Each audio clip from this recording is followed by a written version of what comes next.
Does Charles know of any Eucharistic miracles where we can access online original copies of the reports made by scientists or investigators? All I seem to find normally are articles saying what the investigators found, but it would be great to see the reports themselves. Many of my unbelieving friends who are interested in the faith are asking for more information in this regard, so any direction would be much appreciated. Okay, the answer is not directly, but it seems to me, I've read a book on Lanciano, the miracle of Lanciano, that went into great detail quoting the reports. As far as both Lanciano and the 5 or 6 approved in the past 25 years, 2 in Poland, 1 in India, 1 in Mexico, I think 1 in Argentina, and 1 in Venezuela, most recently, Betania. Uh, Look them up online, go to the shrine websites, because each of the approved ones have a shrine now, and contact the shrine on the internet and ask just that question. Is there anywhere we can access the reports? Or have you considered publishing them so that people can look at them? It may very well be that they are accessible. I just don't know.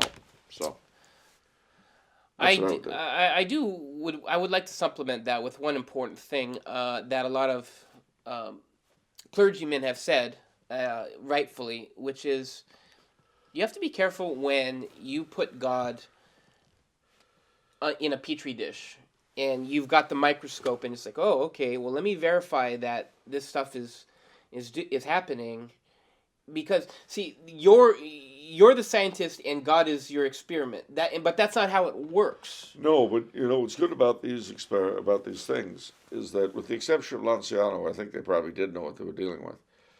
With all the new Eucharistic miracles, the Church routinely sends them to be examined. The reason why they do this is because there are certain things, kinds of bacteria and so on, that mimic blood. Okay. So what they do is, when something appears to be bleeding, say a host, they have it withdrawn from circulation, Yeah. sent to a lab, but the lab is not told what they're looking at. That's extremely important. They're simply asked to report. And it's those reports, precisely because the scientists have no idea of what they're examining. Yeah. That's what gives it its importance. So, for instance, in the one case where the bread and the flesh were sort of candy caned, Right. they saw that it was human flesh and bread candy caned. Yeah. And you can't do that. That's Yeah. not possible. That doesn't happen. Yeah. What is this sample? Yeah. Um, the other thing, too, that has emerged from these kinds of reports is the fact that it's all the same blood type. Right. And it's in modern blood miracles, at Lanciano, which is 800 years old, on the Shroud of Turin, on the Sudarium of Oviedo. It's all the same blood type. But to make it even worse, in all those cases, they can't chart the DNA. You know why? Why? To chart DNA, the DNA has to have 2 strands. This stuff only has 1. There's no paternal DNA? No paternal DNA.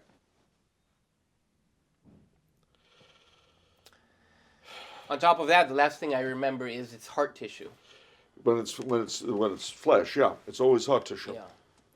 So it's a different thing when, like, the people who dealt with the Shroud of Turin went out to try to debunk it. That's, you're putting God into a petri dish. But the very fact that they make a point of keeping this stuff anonymous and letting the scientists tell them, because remember, for every one of these things, it's a weird deal like this. Yeah. You've got Lord knows how many samples of bacteria aping blood. Yeah. So the church authorities, well, I mean, again, it's like with the miracles of saints. Nowadays, they always use non-Catholic doctors to verify them. Always. Yeah. So I wouldn't worry too much about that, but I do have to say, and again, it's hard to know if what I'm about to tell you is true, because for reasons that'll be obvious in a second, who can say? I don't know if there are more of these miracles now than at any other time in history, because there have been a lot of them throughout history. Yeah. And you don't know about reportage, you don't know if there's a lot we don't know. It's hard to say. But I will say that if there are more now than at any other time, I can understand it. And I can understand it because never, given the problems we have in the leadership of the church and in the sheer hostility of the world, never has there been more of a need for this kind of thing. Right. And in terms of bringing people to the church, I read on the pamphlet the number one reason for converting is people want the Eucharist. Yeah, yeah. And notice that all of these things ultimately are Eucharistic. It's the center of the church. Yeah, it's what it all boils down to. And you know yourself, I mean, it's a funny thing. I suppose mystically inclined people are different, but if you're not, it's not that you'll notice a big difference when you receive the Eucharist necessarily, but try going without it. You know, if you're used to going every week or every day or whatever, try going without it, and that's when you notice the difference.